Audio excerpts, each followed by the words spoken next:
اور کربلا سے میرے آقا حسین پاک نے جو پیغام دیا ہے اسی پیغام پر اپنی زندگی کو گزارنے کی کوشش کرے۔ سرکار اعلیٰ حضرت فرماتے ہیں سر سوئے روزہ جھکا پھر تجھ کو کیا، سر سوئے روزہ جھکا پھر تجھ کو کیا، دل تھا ساجد نچ دیا پھر تجھ کو کیا، دل تھا ساجد نچ دیا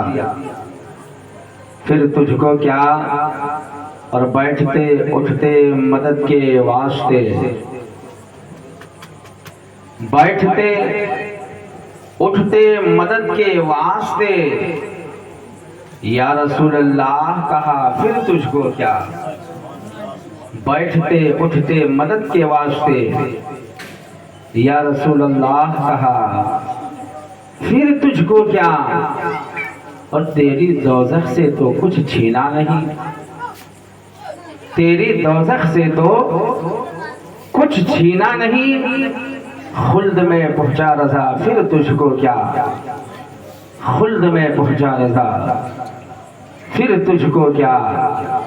اور انہیں مانا انہیں جانا نہ رکھا غیر سے کام، انہیں مانا انہیں جانا نہ رکھا غیر سے کام، للہ الحمد میں دنیا سے مسلمان للہ الحمد میں دنیا سے مسلمان گیا۔ اور کسی نے کیا خوب کہا ہے کہ دشت بلا کو عرش کا زینہ بنا دیا، دشت بلا کو عرش کا زینہ بنا دیا، جنگل کو مصطفیٰ کا مدینہ بنا دیا، دشت بلا کو عرش کا زینہ بنا دیا، جنگل کو مصطفیٰ کا مدینہ بنا دیا، اور ہر ذرے کو نجف کا نگینہ بنا دیا، ہر ذرے کو نجف کا نگینہ بنا دیا، تو نے حسین مرنے کو جینا بنا دیا، تو نے حسین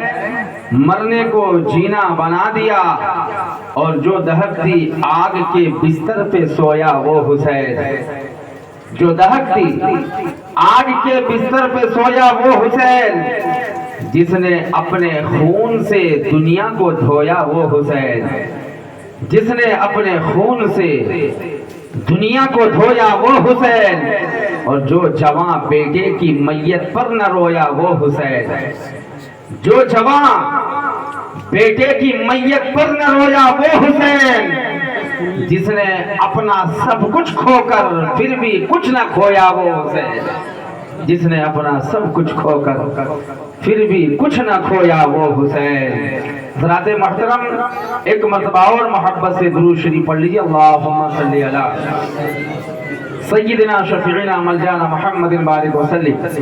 صلاۃ و سلاما علیک دائما یا حبیبی یا رسول اللہ صلی اللہ تعالی علیہ وسلم۔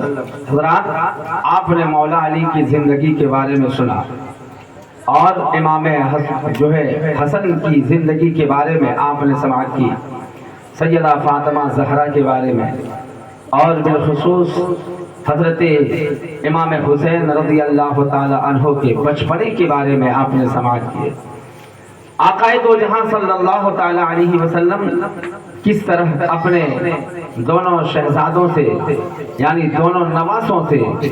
حسن و حسین سے محبت فرمایا کرتے تھے آپ نے سماعت کیے، اور انشاءاللہ العزیز آپ کربلا کی تاریخ بھی سماعت کریں گے۔ آپ جان لیں کہ جب کوئی واقعہ پیش ہونا رہتا ہے تو کوئی نہ کوئی اسباب پیدا ہو جاتا ہے، کوئی نہ کوئی بہانہ ہو جاتا ہے، اور وہ واقعہ پیش ہو جاتے ہیں۔ 60 ہجری میں رجب کے مہینے میں جب حضرت امیر معاویہ رضی اللہ تعالی عنہ کا انتقال ہوا، اس کے بعد اس کے بیٹے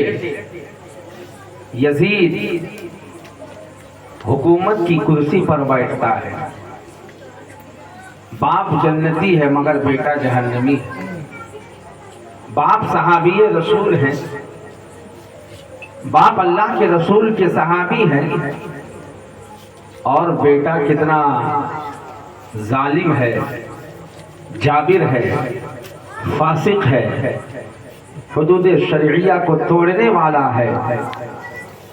حرام و حلال میں تمیز کرنے والا نہیں ہے، بیت المال کھانے والا ہے، شرابی ہے، زانی ہے، عیاش ہے، مکار ہے، اور نہ جانے دنیا کی کتنی ساری چیزیں اس کے اندر موجود تھی، کتنا بدمعاش تھا، کتنے گناہ کہ وہ مرتکب تھے۔ جب وہ تخت نشین ہوتا ہے، حکومت کی کرسی پر بیٹھتا ہے، جب وہ بادشاہ بنتا ہے تو اس نے خط لکھا، کہاں؟ مدینہ شریف کے گورنر کے پاس۔ اس وقت مدینہ شریف کے گورنر کون تھے؟ ولید بن عقبہ تھے۔ اور جب حضرت امیر معاویہ رضی اللہ تعالی عنہ کا وصال ہوا تو وصال سے پہلے ان کے پاس آقا رحمت صلی اللہ تعالی علیہ وسلم کے تبرکات میں سے کچھ چیزیں تھیں، جیسے آقا دو جہاں صلی اللہ تعالی علیہ وسلم کا قمیص اور چادر مبارک اور ناخن، تراشا ہوا ناخن اور منہ مبارک اور بھی کچھ چیزیں اس کے پاس تھی۔ حضرت امیر معاویہ رضی اللہ تعالی عنہ نے وصیت کی تھی کہ جب میرا انتقال ہو جائے تو آقا رحمت صلی اللہ تعالی علیہ وسلم کے چادر مبارک اور قمیص ازار شریف ہمیں کفن دینا، اور موئے مبارک اور ناخن جو آقا رحمت صلی اللہ تعالی علیہ وسلم کا تھا اسے ان تمام جگہوں پر رکھ دینا جہاں سے سجدے کیے جاتے ہیں، اور مجھے ارحم الراحمین کے حوالے کر دینا، ان کے رحم پر چھوڑ دینا۔ یہ حضرت امیر معاویہ رضی اللہ تعالی عنہ نے وصیت کی تھی۔ حضرت امیر معاویہ کا انتقال ہوا تو آقا رحمت صلی اللہ علیہ وسلم کے ازار شریف، چادر مبارک اور قمیص مبارک تو اس کو کفن دیا گیا، اور جس طرح انہوں نے کہا تھا اسی حساب سے اس کو کر دیا گیا، نماز جنازہ ہو گئی، دفن کر دیے گئے۔ اب جب یزید جو ہے اپنے باپ کی جگہ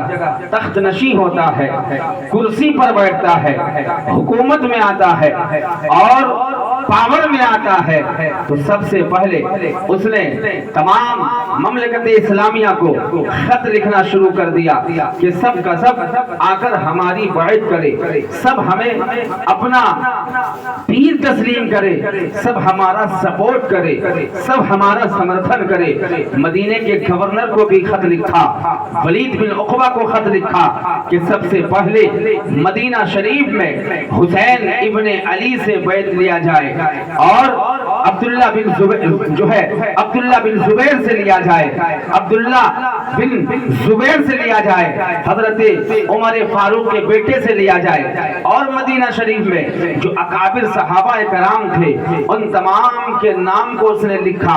اور کہا ان تمام صحابہ سے میری بیعت لیا جائے، لیکن بالخصوص حسین ابن علی سے لیا جائے، اس لیے کہ یزید جانتا تھا، یزید کو پتا تھا، یزید اس بات کو جانتا تھا کہ جب حسین ہمارا سپورٹ کر دیں گے، حسین ہمارا سمرتھن کر دیں گے، حسین ہمیں ووٹ دے دیں گے، حسین اگر ہمیں امیر المومنین تسلیم کر لیں گے تو ہر کوئی مان لے گا، ہر کوئی ہمارا سمرتھن کرے گا، ہر کوئی ہمارا سپورٹ کرے گا، ہر کوئی مسلمانوں کا خلیفہ ہمیں مان لے گا۔ مگر اس کو معلوم نہیں تھا کہ وہ حسین ہے، حسین جن کے رگوں میں خون حیدری ہے، جن کے رگوں میں علی کا خون دوڑ رہا ہے، وہ حسین کسی